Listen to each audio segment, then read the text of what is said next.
All right. Hope we have some good audio here.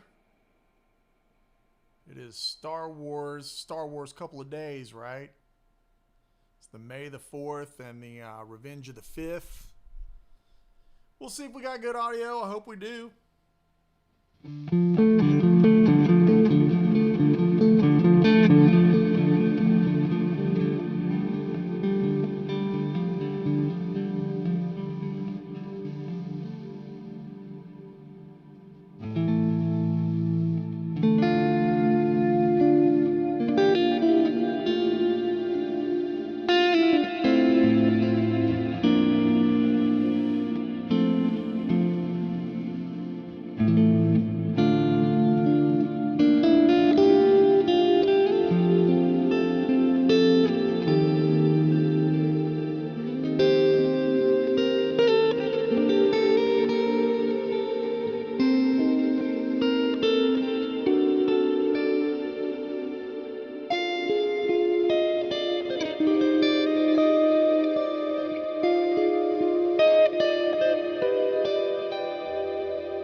Almost. Let me try that again.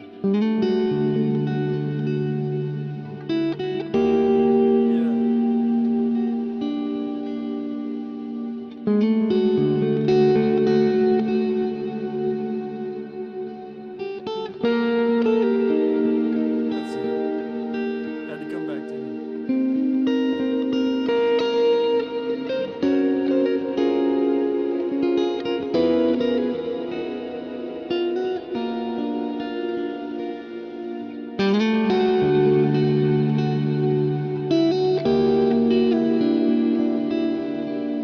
One of my favorites.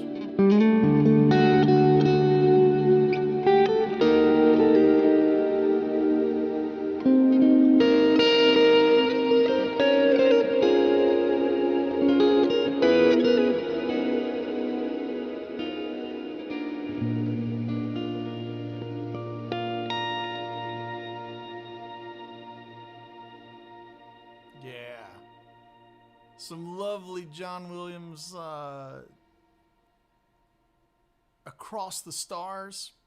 And Han and Leia's theme from Bespin. Really nice. I'm going to turn off the reverb here. Hopefully we've got good audio on everything. And the reverb is coming at you. It's the Cloud Nimbo Stratus reverb. It is. Yesterday was May the 4th be with you. Today is Revenge of the 5th.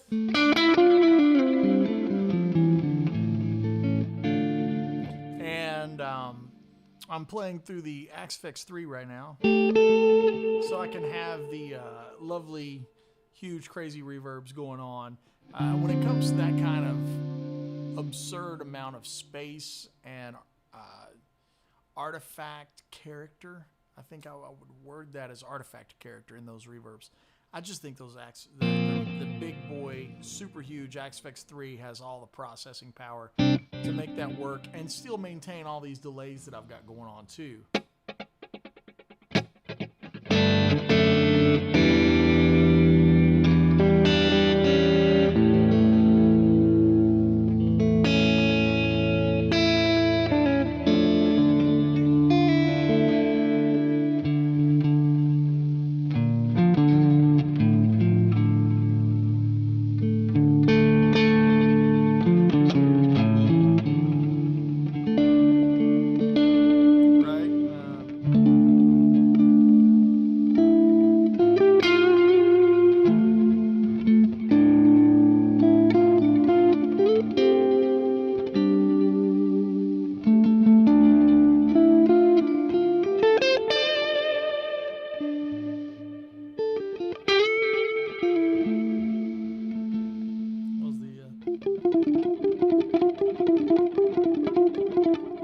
That melody. I don't remember that one that goes to that. I just remember that's the violin part.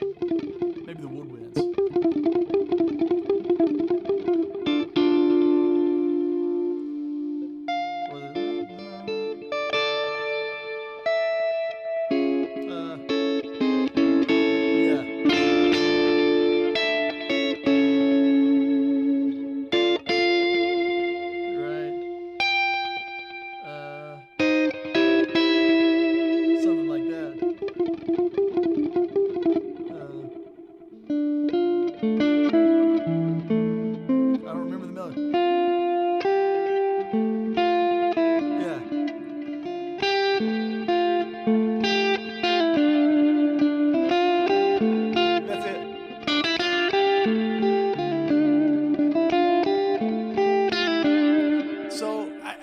See, my brain is like grinding it out in real time just from memory.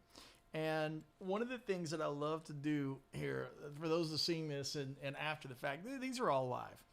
And instead of working up and rehearsing a bunch of things and having it prepared like a concert or something on Tuesday, I like to just stream of conscious it. I like to just shoot from the hip and talk about what's going on. And it's happening in real time with me recalling that melody from memory. You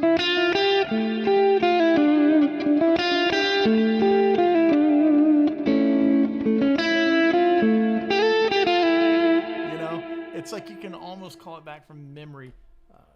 Why? Why is the reason? Why do you ask? Because John Williams is the most important musician of the past 100 years. That's a statement that I feel confident in saying, and I can die on that hill.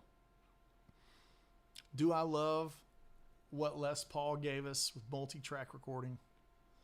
Or perhaps the Beatles with that library of songs? Or Eddie Van Halen redefining what it means to be a guitar player? Bill Monroe and bluegrass music. God knows how many country artists, and the realms of music that reaches into jazz and the things that genre was an offshoot. I still say that John Williams is the most important musician of the past 100 years. Mic volume's a little low. I can bring that up. So with what I'm saying about John Williams being the importance of the past 100 years, kind of just kick that up just a little bit. There you go. John Williams, to me, the reason I say that is across all different genres of music and styles, there's hot and cold pockets of fan base and humanity that whatever music touched or didn't touch. Look at Michael Jackson or Taylor Swift and the relevance and the global reach that like they had. Like Michael Jackson has a global reach, crossing language barriers and everything in between. John Williams, based purely on Star Wars. You go anywhere in the world and people know that.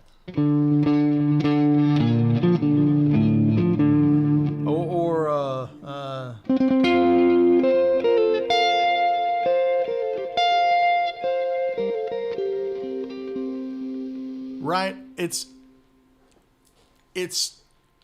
the fact that his music could reach across the planet, the entire planet, and anybody anywhere recognizes those themes. And then if you add in the other music that he's made throughout his career, whether that be Harry Potter or Indiana Jones or Jaws, think about how important he was with just this. I mean, like, it's unbelievably how this man could create melodies from his imagination. And they define not just pop culture, but just the culture of storytelling. Over the past, he's in his 90s, and we're blessed to still have him with us. But, it's just astounding to me and inspiring.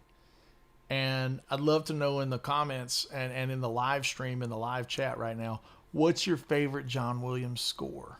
What's the one that's just, gosh, that's the one, right? I think for me, it is the Across the Stars theme. That's the one when I first heard it. I was like, holy cow. Duel of the Fates, obviously super important.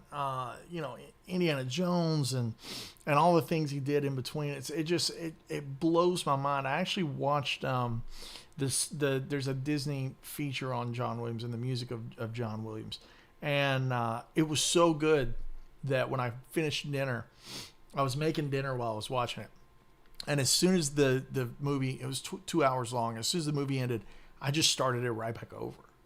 It just gets me on an emotional level that I can't believe that music can touch. And is that due in part to the fact that I'm so tied to the media that it attached itself to? Maybe, maybe. But the reality is, would that media have been what it was without that music?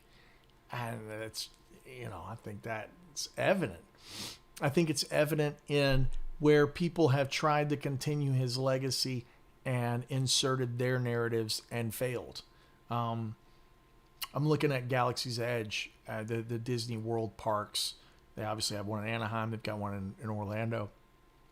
And they launched, and he did the music for the parks. And of course, they sourced some stuff. But it wasn't those themes, those super iconic themes.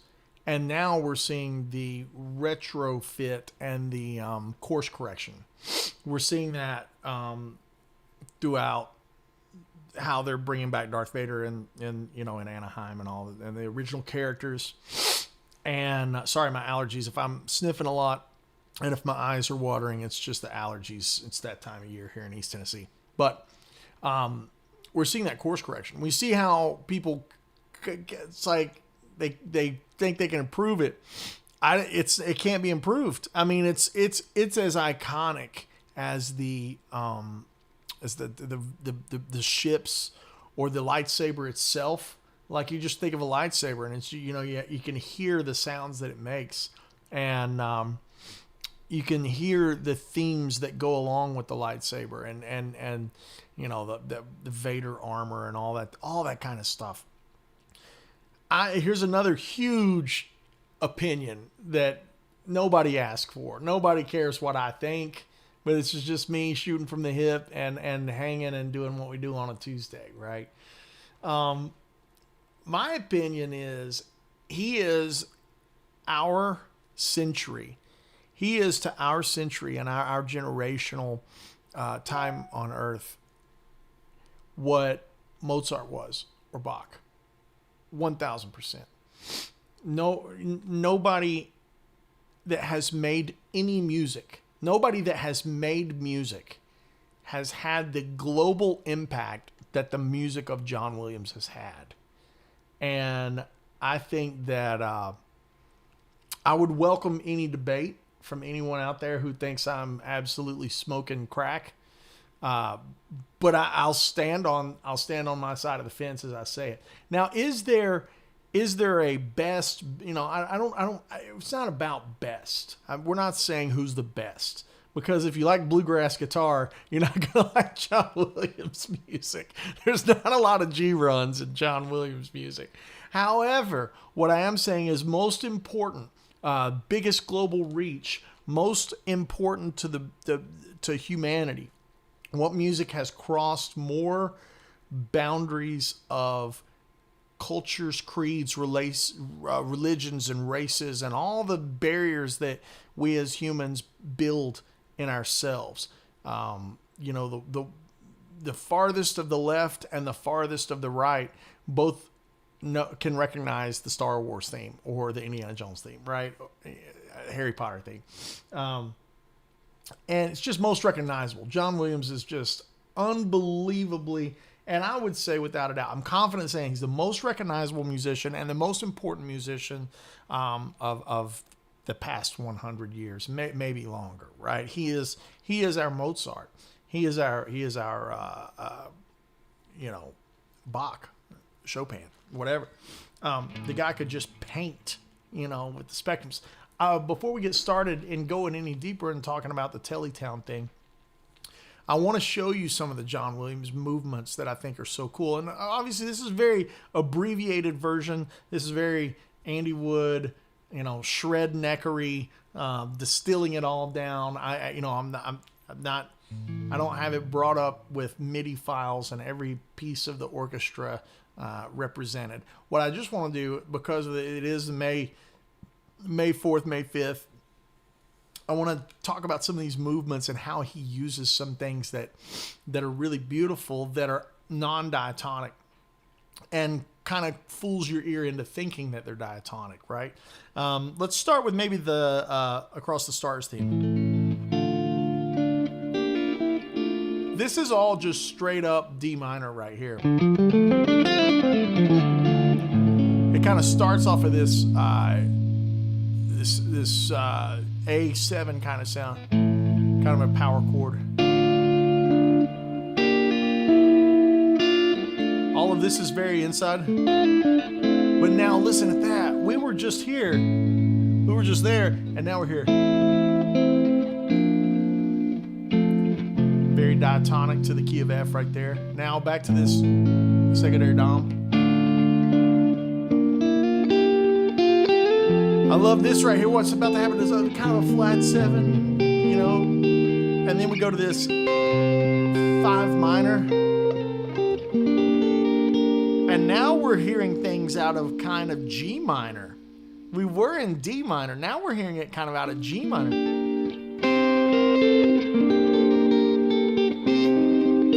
And here comes a new 5 chord. Whoa, that definitely sounds like G minor, right?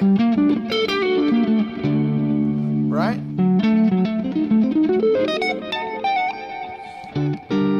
But instead of constantly resolving, the cycle keeps moving and twisting forward harmonically. So let's just review. We start here, right here, and then still, that sounds like a 4 chord to me. It sounds like home, right? That feels home. A minor, okay. That's kind of like F majory. Yeah, there's the F major sound, right?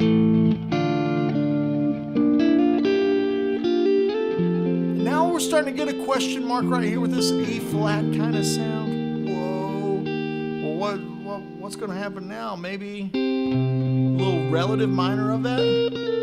Now we got G minor. So G minor is starting to sound like home. especially right there. Okay. Now remember, we were in F major. Now we're going to have an F minor chord. And we're in C minor now. So there's a lot of this secondary dominant introduction of a new five chord kind of thing that keeps happening, which is really beautiful. D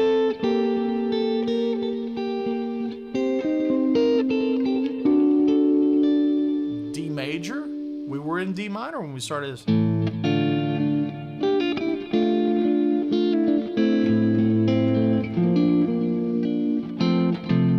It all sounds diatonic, even though it's not, right?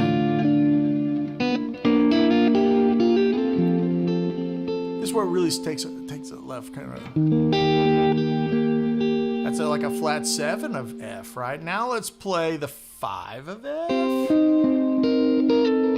5 of F makes it the 4 minor of this. 4 minor. Now new 5. Take the whole thing and move it up a third and play this. Now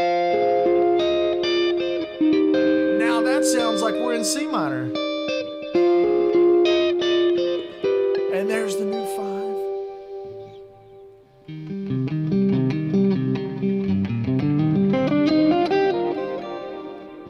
Right?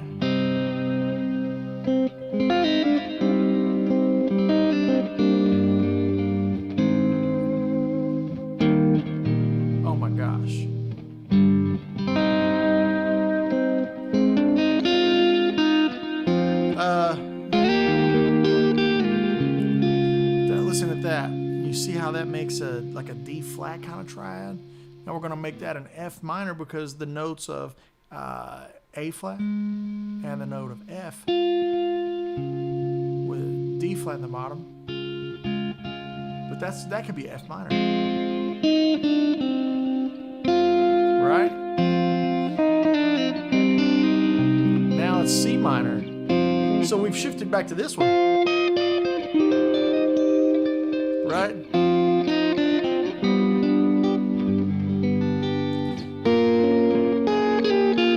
Now there's that move again, right?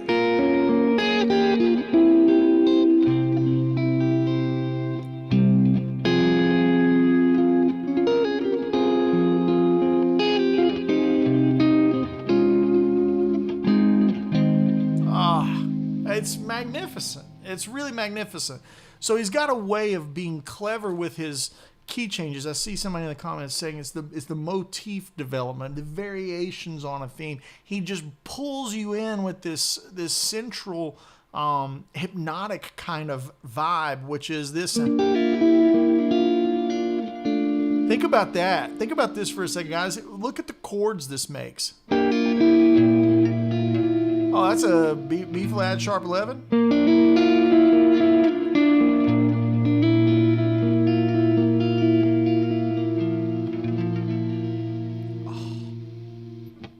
But it's also G minor. With a lift, right? G minor. We have melodic minor. Right.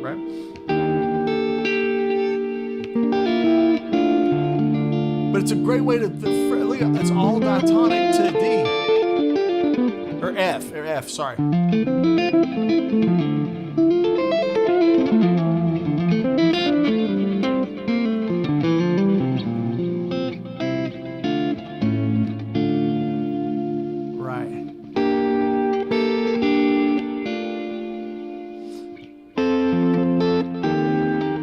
This movement's really powerful to me. It's like lifted and then it just falls. And it's a simple whole step drop.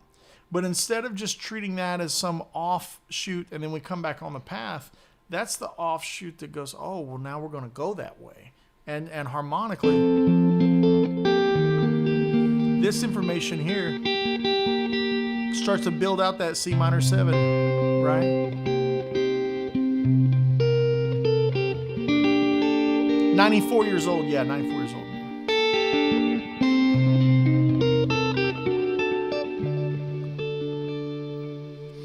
Now, this would be an easy place to just return to G minor. But instead, deviate off to another path and move it all up a minor third, right?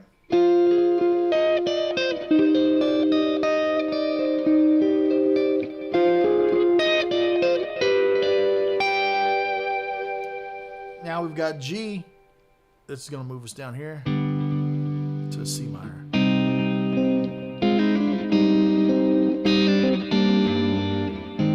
Play the whole theme down there. That's the payoff to me, is when he has all of this motion throughout the harmony, and this motion of the harmonies moving around. But when it comes back time to really give the payoff,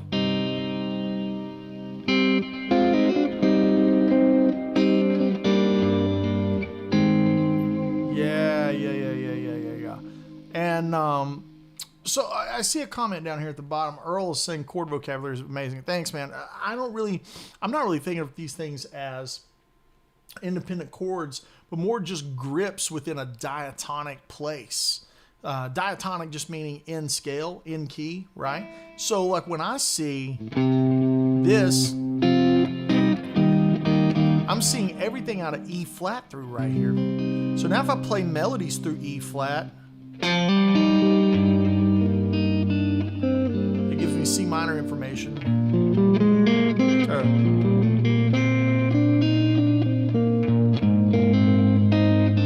It's nice. Oh, yeah. So I'm kind of seeing things not necessarily as individual chords that are all glued together, but just an overarching group of notes that sit with each other. And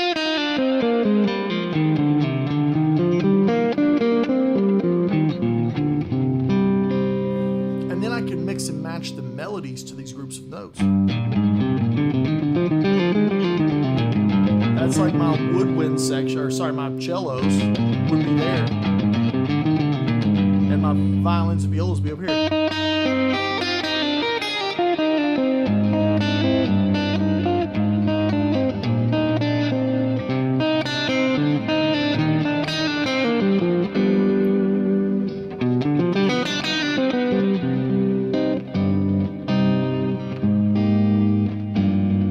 Yeah, position economy. That's another thing that's kind of built from just trying to keep my hands where I'm aware of all the things that are kind of moving in that area. And keeping things held down. That really makes things sound lush to me. That really, to me, is the sustain that people think is maybe an effect or something. But like, it's really about...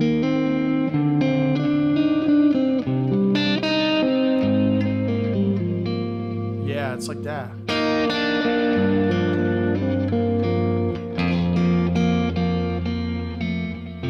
Now built a major 2, right? So we go. And now I move it back to the top, right?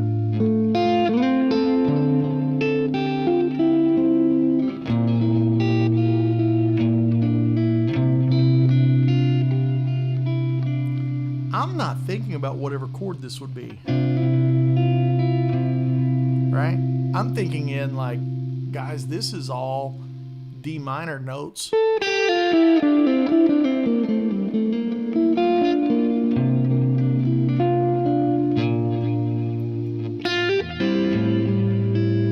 And it's still just D minor notes playing the bottom of it. And I'm returning to melodies and themes even when I'm improvising.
maybe use a modulation. Yeah. And now we're into that theme. And I love this theme because it's like, this is the Leia theme on Bespin, and it's the root chord. Oh, 4 minor. But instead of being 4 minor, it's actually built around that, isn't it? That's where it's at. All right, so let's hear it again. So let's just play the melody. Play the melody.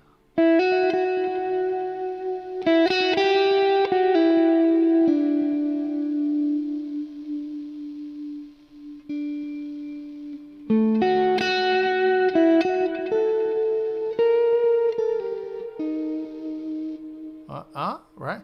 Melody again. Sounds very inside. Let's play that, all of that over a D.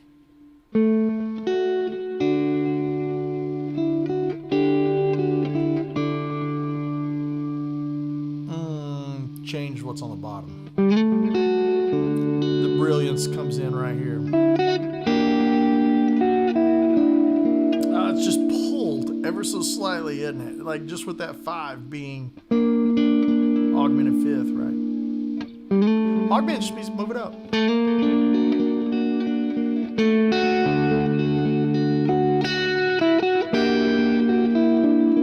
It's beautiful.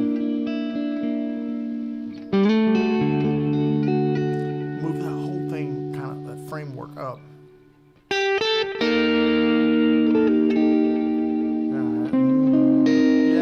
Crunchy there, isn't it? That's a C minor 7. Now we're in G flat, F sharp. Oh.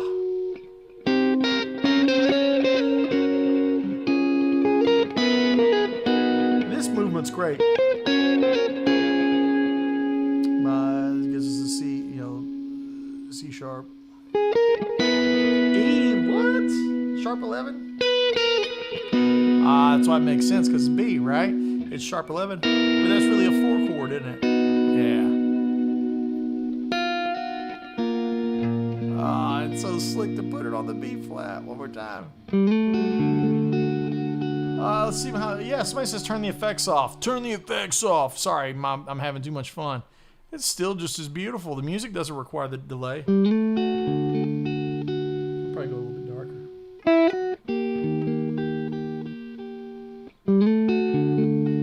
Nice though. See all that wash is still there, holding the notes together.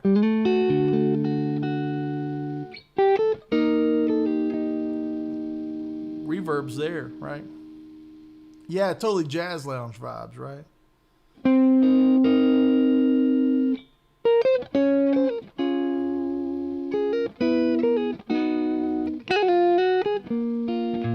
It's real jazzy, doesn't it?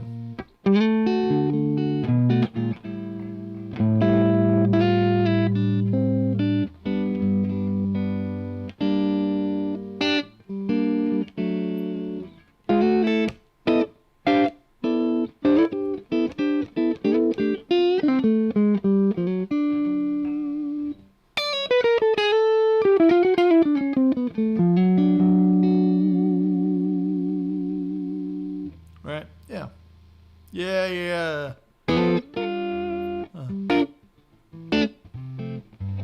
Yeah. Gets real jazzy, right?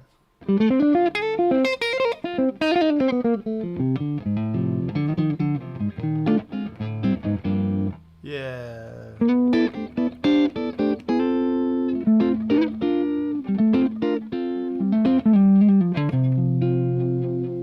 No bends allowed in jazz guitar. Well, that's why I don't play jazz guitar, because I'm going to bend them ropes. I like to bend the rope. It is a good time for me. Let's just save that setting. That setting's nice. Let's rename it. Let's name it AW Across the Stars. Nice. Save that one. Turn the reverb on again.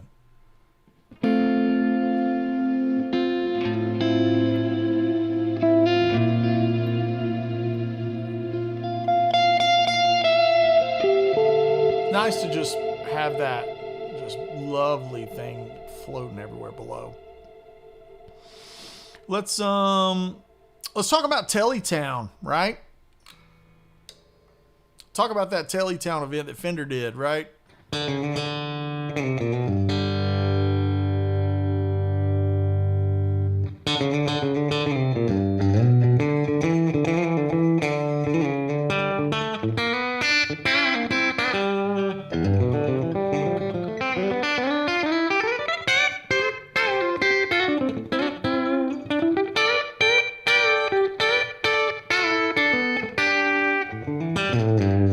Right? Yeah, it's really, really good. So obviously a little bit of the Brent Mason flavors there. Telly Town, man, Telly Town was an event that was held at the Ryman. Fender sponsored it, and it was this week. And it was just a who's who of Nashville Telecaster slinging. Brent Mason, obviously there. Brad Paisley, Guthrie Trapp. A lot of guys that are just the Fender guys, really. I mean, it's their baby, right? Luke McCreary was there. A lot of just, I mean, I'm forgetting people, right? So Zach Top, really, really great Telly chicken picking. Great to see that world get honored a little bit. And truthfully, I've had a lot of requests for that stuff on Patreon and on my stuff. People have been wanting more of the country thing. So it's kind of getting to a nice point where that stuff's being recognized and celebrated. And Zach Childs, longtime guitar tech for Brad Paisley, he was hosting it. I think I don't know if he was if it was his brainchild or if it was a Fender joint thing or whatever, but it was really cool. Zach, great job on putting all that together. Seth Taylor and the house band was playing acoustic, but do not sleep on his electric playing. He is nasty.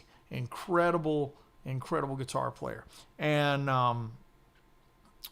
it was just, Guthrie and John Oates did a little thing. Guthrie as in Guthrie Trapp, not Guthrie as in Guthrie Govan, right? But yeah, Brent was there doing the thing. Joe Glazer was on hand, and man, it was just really, really cool.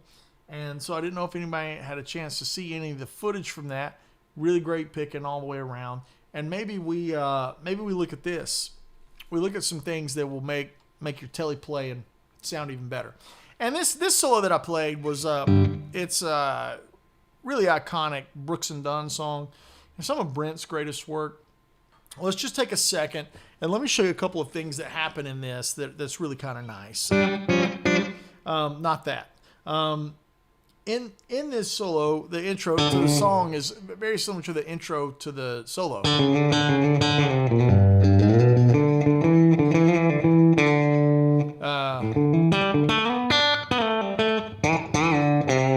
That's kind of how it starts off, and then you have the pedal steel.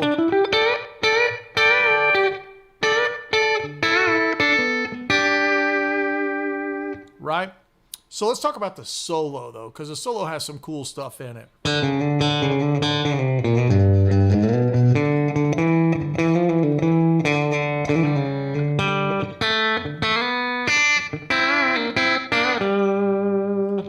This is, people ask me how do you get started in country playing, how you improve your hybrid playing. It's really just taking the things that you already know and putting the hybrid to it.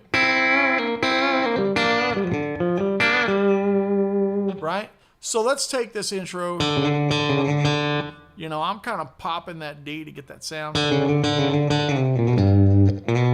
And obviously in country music, you have an ambiguous third. So you're getting a lot of major, minor, both thirds.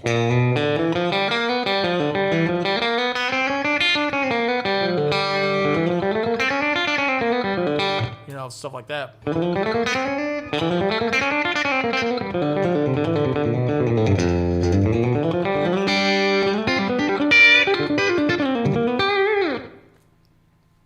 So in this solo, we have the top of it starting on the 5 chord.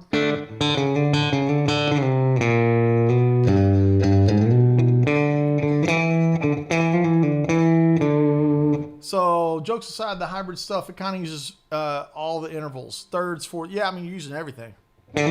So let's take the front of this is a very classic guitar melody.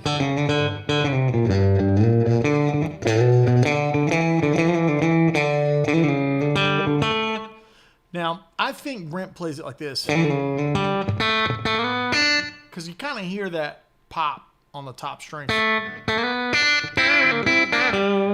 And it sets you up for that right there, right?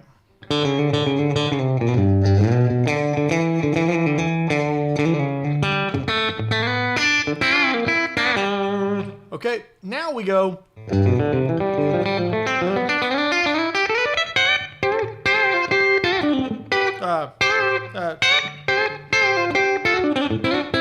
Yeah. So this walk up is a great framework for how to solo over a stagnant chord. It's a chord that's not moving around, just something that's kind of vamping. This moves kind of 1 flat 7, 1 flat 7 information. A lot of G information, right?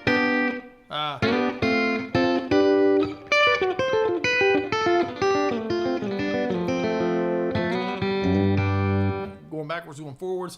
In a lot of country music, you're going to have a really strong outline of the flat 7, even when you're playing over the root. That sound, right?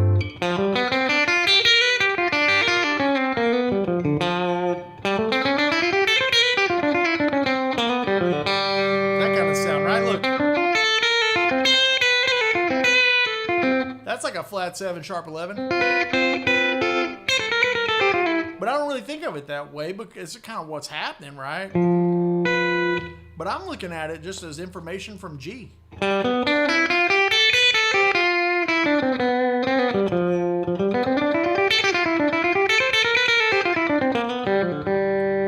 see it like that.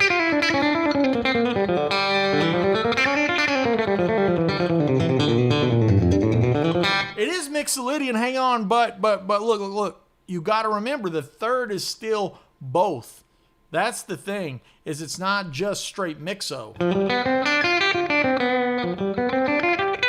It's this.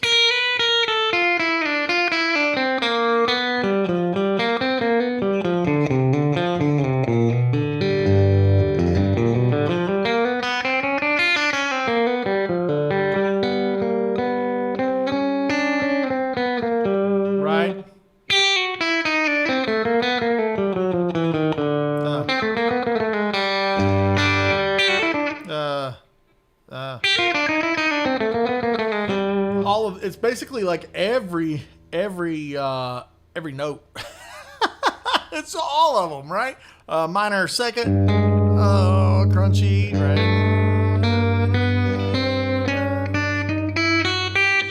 It's basically like everything. It's just in how you lay it out. It's a Steve Morseism too, right? If you put the overdrive on this kind of sound, you would have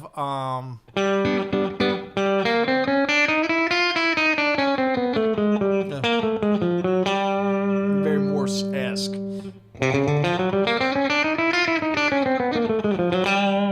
Right? Very Steve-esque. It's chromatics with sensibility. Chromatics with sensibility. Yeah, I like that. I always call it the ambiguous third, right?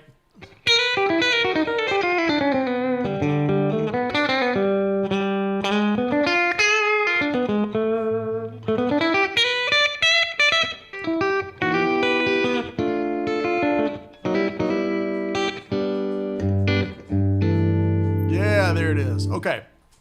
Let's do that lick from the Brooks and Dunn tune.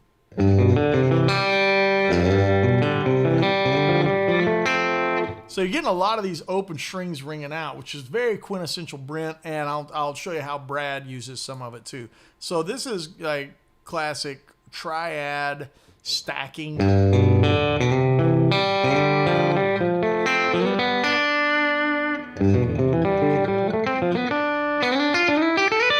And then the little little triplets at the end to bring it home is really nice. So yeah. And don't quote me, but I think he goes like that. Like that.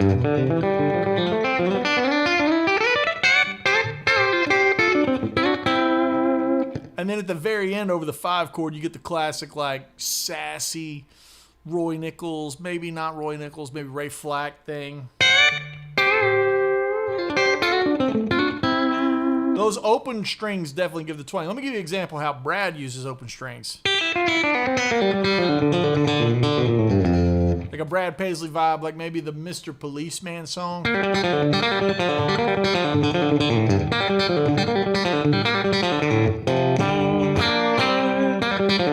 It's like very much whatever string you're leaving with the pull off, drop down to the next string.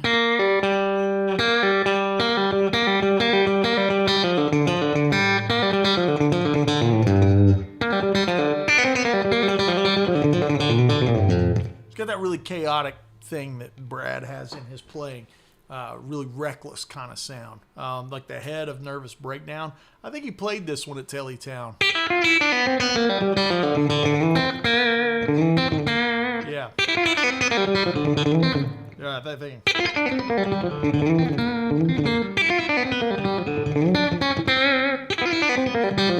You know, it's a reckless abandon at his approach, whereas Brent has a little more refinement to it. Like maybe take the one more time.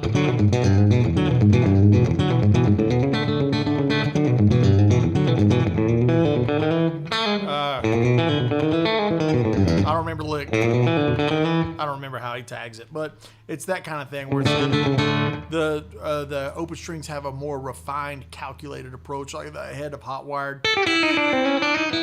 That thing. I've seen a lot of flat pick guys do it like, but Brent does it like that kind of thing.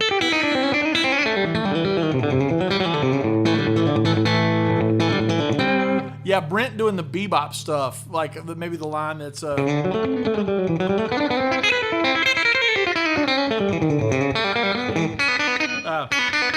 don't remember how he gets out of that one. I think it's like that, maybe. I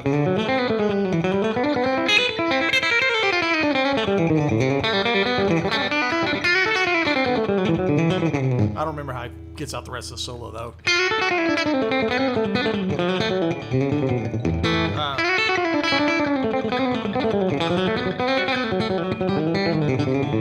Yeah, I just kind of make up my own thing right there.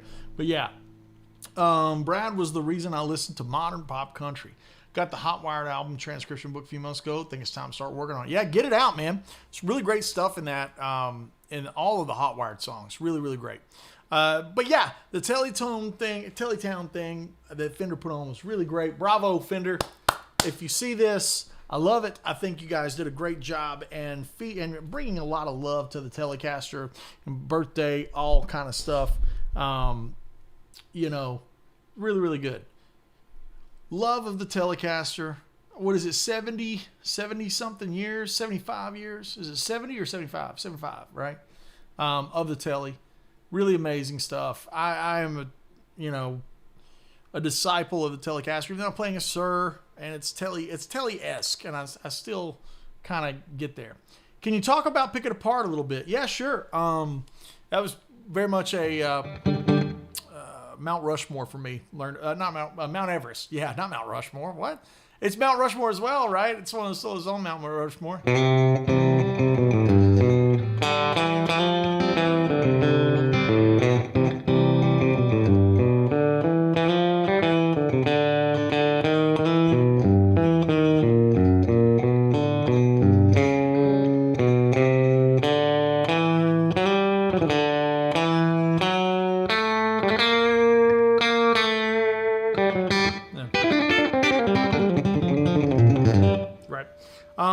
So in this tune, this really, a couple of things are really difficult. Basically, this whole song is difficult because of the tempo. But there's a moment that you're going to hear in the at the front of the solo. I don't remember if he does it. I don't know know if he does like that, but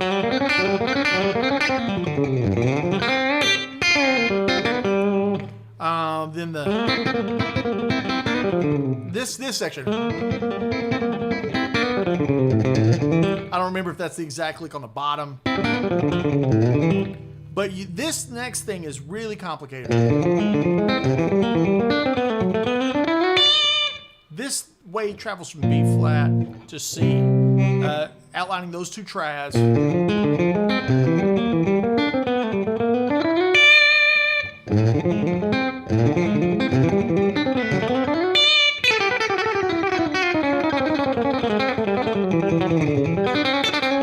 This looks really nasty too, where it kind of walks down this chromatic thing.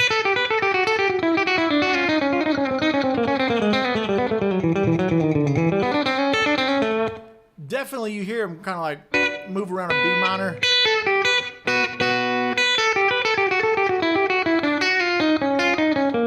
It's just crazy, man. It's like but a lot of you flat pick guys probably have a hard time playing it because you're trying to pick every note like this. Let me show you a little hack to playing those arpeggios in the right hand. So like I'm playing down, up, middle, down. Yeah. Down, up, down, middle, down. Down, down, up, down, middle. Down, up, middle, down. Down, up, down, middle, down, up, middle, down.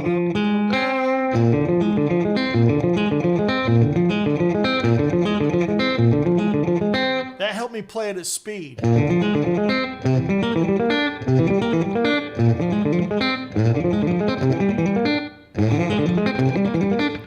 That's the way you got to get through it, because it goes by, it's cooking, it's really cooking fast. It's like that fast, right? Now I flat picked the whole descending line.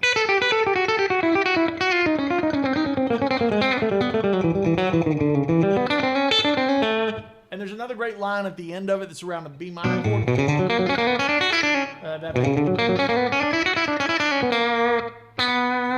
You know, so there's so much in that solo. I think really iconic Brent-isms are the repeating double stop notes. Those kind of moments. Let's slow that down right there. And then move it up to C.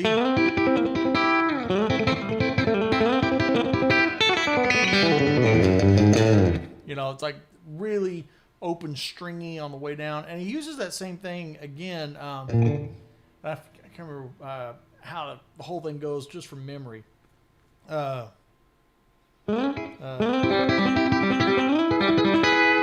think there's something like that. Yeah, so you have the C to C.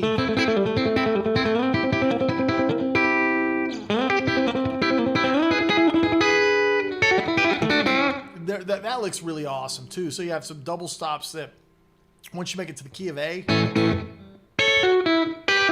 that thing. So you're playing a 1 to a flat 7 in the key of A.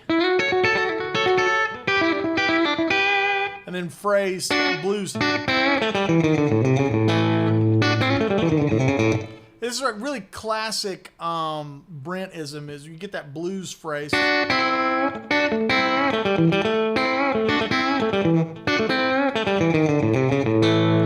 And you get the 5, flat 5, 4.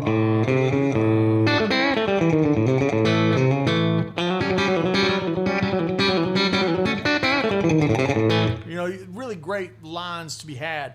There's so much meat in there, and there's a video of me playing it online. All you guys do is Andy Wood pick it apart, and yeah, it's camera audio where it's not been edited or anything. It's just recorded on my cell phone. So it's pretty nice to be able to really hear what's going on with everything. It's incredibly fast tempo, though. God almighty, it's a fast tempo. So pick it apart if you've never heard it. It's the guitar solo that changed my life and really put Brent in a league of holy cow, what is this? I've been playing all kinds of really great stuff on all kinds of records for a long time, cemented the session player legacy. But that pick it apart solo was just another level, just really another level of of greatness. So yeah. It was Will Barton. I think for those that don't know, Will Barton, he's got a vacation home out there in Telly Town. So, yeah, really good. Do I have a B-bender? Yes, I do. My very first really serious player pro guitar was a B-bender Telly, and it's got a checkerboard pickguard. It's not a I do have a baritone, but I have a baritone Telly, and then I have a B-bender, right? Yeah, so I have 2 different guitars that I have. Okay, time for some questions here. Chat is rolling. Let's hit it. Let's hit the questions. Observing the process, talking about the John Williams stuff. Yeah, really great. The Jaws score was epic. The first time music affects how the viewer was feeling. You heard it, and you felt the hair on your hair on your neck stand up. It's really, really great. The Han and Leia theme, yes, yeah. It's really great. Kids, you have kids that sing the theme but don't watch the movie. That's how important John Williams music is. Yeah, it's really, really great. Somebody's practicing some cross picking. You can work on those Brent lines as cross pick lines. Really valuable stuff, right?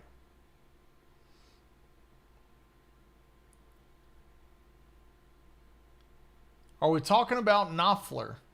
No. I do love Knopfler, though. We're just not talking about him. Maybe that's a guy for another day. Rolling down. Here we go. A lot of people just talking about how much they like the Star Wars music, right? Somebody says, I like the little small amount of amp breakup. It's just clean, but barely not. Andy, come to Ohio. If you'll just jump on andywoodmusic.com, you will see the tour dates for the clinic tour that's coming up. And I can't remember what all we got. I know I'm playing Sweetwater in Fort Wayne and a couple of different other ones. It's going to be a good time. And I'm going to put out all that stuff on my social media this week so you guys will be able to see it.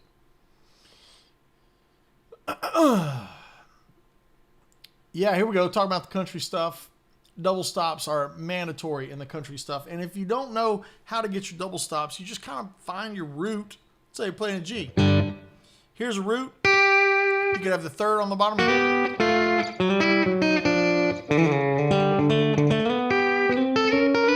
Yeah.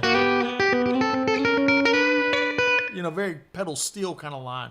You could have a double stop that's around the 5.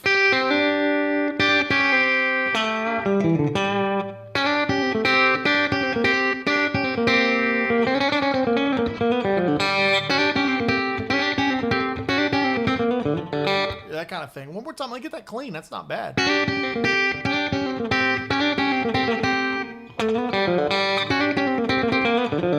Be a nice kind of double stop around the 5. We've done down here too.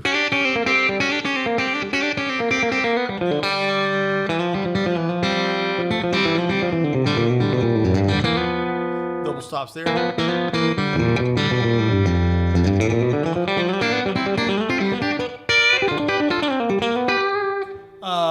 Double stops where you are in the key, but you're not playing the root of the key. That's all around the key of G.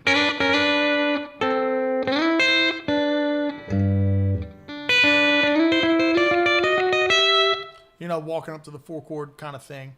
But yeah, you know, guys, it's all just experimentation. Listening to the music is the most important thing you can ever do, is listen to the music, work on the solos that are in the music, see how they work together, working on those pedal steel parts. You know, that's a big thing, is getting those pedal steel bends.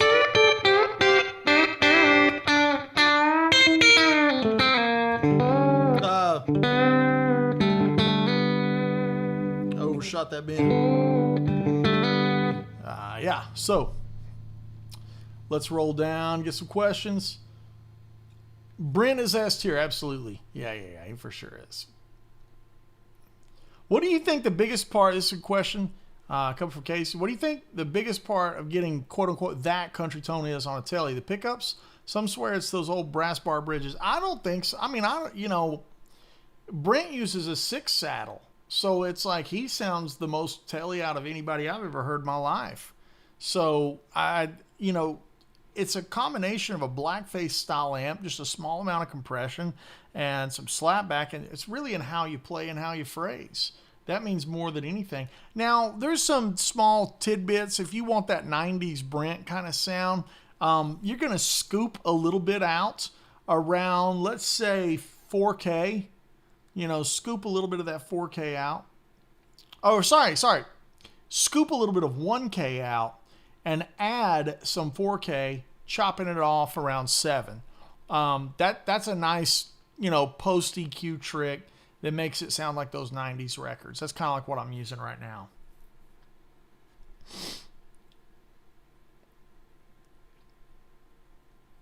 Will's got a, you know, you guys need to follow Will Barton. He's got a great sound too. Really, really great player. JS is saying, have you ever used the Woodbuckers without the covers? No, I just like the way the covers look and sound, so I've never really messed with it. Yeah, Chuck just put up the tour dates right there on the andywoodmusic.com. That's been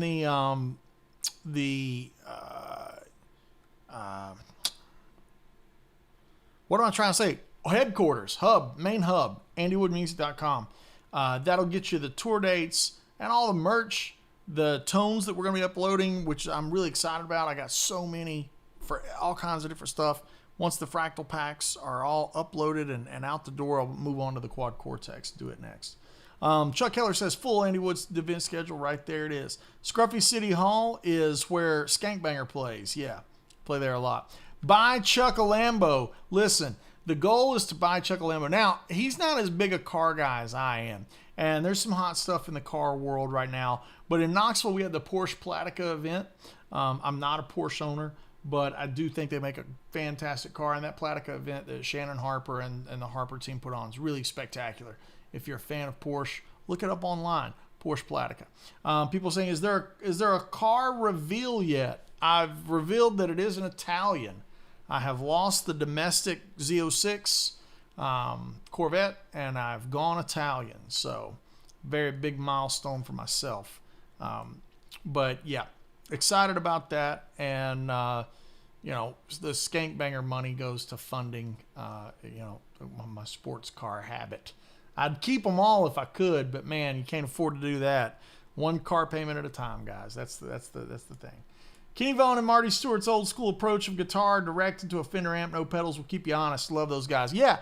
Now here's the deal. Those amps are loud, so they've got compression from the amp, and they're using the reverb on the amp. So it's not like going direct into the board. You know what I mean? There is some artifact and some stuff that's happening to make it nice.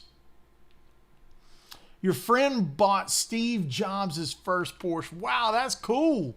I guess it has to be an old air-cooled, right? An old air-cooled classic situation. Yeah. But quick side note, this is it. I'm gonna wrap it up with this. There are rumors that the reason that Ford and Mustang have not used on this new one, this new $130,000 car, this Dark Horse. You notice there's no GT Shelby. There's no Shelby logo. And the rumor is it's $800 per car in a royalty that goes back to Shelby. Now, it turns into $20-30 million. You know, you sell 14,000 Shelby Mustangs. However, hot take coming at you. A. Woods hot takes, hot automobile takes. Badges matter. Badges matter. If you buy the new Dark Horse, it just has the Mustang all over it. It says the GT, it says Dark Horse, maybe it's got a Dark Horse logo. It's monster. It's got a billion horsepower like everything does these days. And it's got a track focused edition, carbon fiber everywhere. But the average person looks at it and sees the Cobra emblem that they've seen for decades, synonymous with Shelby and Carroll Shelby, and the brand power that Shelby has, especially in the post-Ferrari, Ford versus Ferrari movie realm, that put a lot of love on Shelby. You know, Gone in 60 Seconds, pop culture. Shelby is pop culture, right? Carroll Shelby is pop culture. And I do not think that Ford will sell the amount of Dark Horse Mustangs that they will without the Shelby partnership. And that's my hot take. I think badges matter. I think if you're going to sell that edition of a car, you're not going to be able to do it with just Dark Horse. It has to have the Shelby. And I think $800. I mean, your delivery fees on a new car, guys, it costs more than that. Delivery fees is more than $800. Now, granted, everything's getting expensive and it's blown out of proportion. But if you want to sell these cars, badges matter. Willful Thinker says I don't even have 0.4 million. That's right. I love that. Save 20 million, has lost much more. So here's the deal. My guitar tech, John Cooper, he's got a great sentence. You can own anything for 30 days. You can own anything in the world for 30 days. Never Zach Down, great screen name. He says, what's your stranded on a desert island rig? Everything works. You just cannot leave. Do you get me? Everything works and I don't have to worry about, desert island rig, AXFX 3, good studio monitors, Apollo computer. If modelers don't count, if modeling technology does not count, I would say a Sir SL68, the 2 notes that puts it into stereo with 2 cabinets, a VP4, Woodshed compressor, gearbox, AT plus mod, Muse driver type of thing. There you go. I think that'd be pretty good. I could kind of get everything I wanted with that. Wah pedal, Yeah. But again, if you once you get into like desert island stuff, it's like, man, give me a modeler. I can have everything I want. Give you some good studio monitors, and I can rock. Yeah. Okay. That said, somebody's saying the rumors about the no Shelby rumor is true. I hate to see it. I know I'm yelling into the void. I'm not one to tweet a bunch of negative stuff very often, but I did tweet at Ford. Badges matter.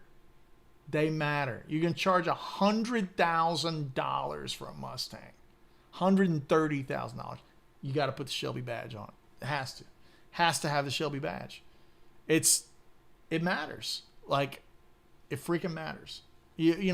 Mustangs are cars that I equate to when I was in high school, the cool kids, the jocks or whatever that had a lot of money. They had, Mustangs. A lot of ladies like to get a V6 Mustang and a convertible because they don't care about all the track focus stuff. Plenty of ladies do. I know some girls that will drive on a track and rip it up, but we're just talking in generalizations here. And in generalizations, if a good old boy that is having his midlife crisis or his retirement gift to himself is going in and dropping that kind of coin, they want to see GT500 logos. They want to see Shelby logos. They want to see Carroll Shelby written all over it. That's a fact. And I tell you, I'd love to have a 1967 or a 68 Shelby GT500 resto mod. Doesn't have to be all original. Prefer it not to be. They're worth too much.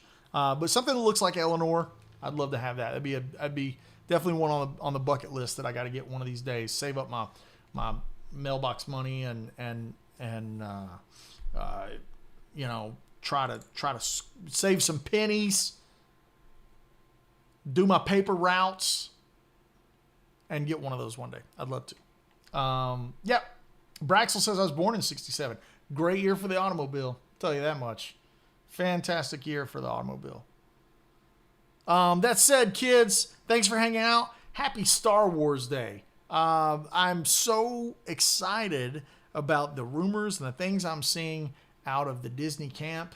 Getting, just kind of tucking the sequels over to the side with the Kylo Ren and Rey stuff. It didn't land. You can see it in the ratings. It's kind of universally known that nobody really wants those movies. So Disney's refocusing their efforts on the stuff that everybody wants. Prequels, original trilogy, Anakin.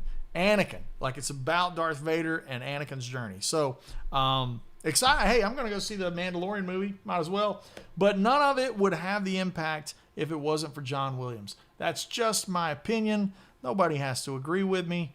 I respect anybody that doesn't, but that's my debate. I think John is the GOAT.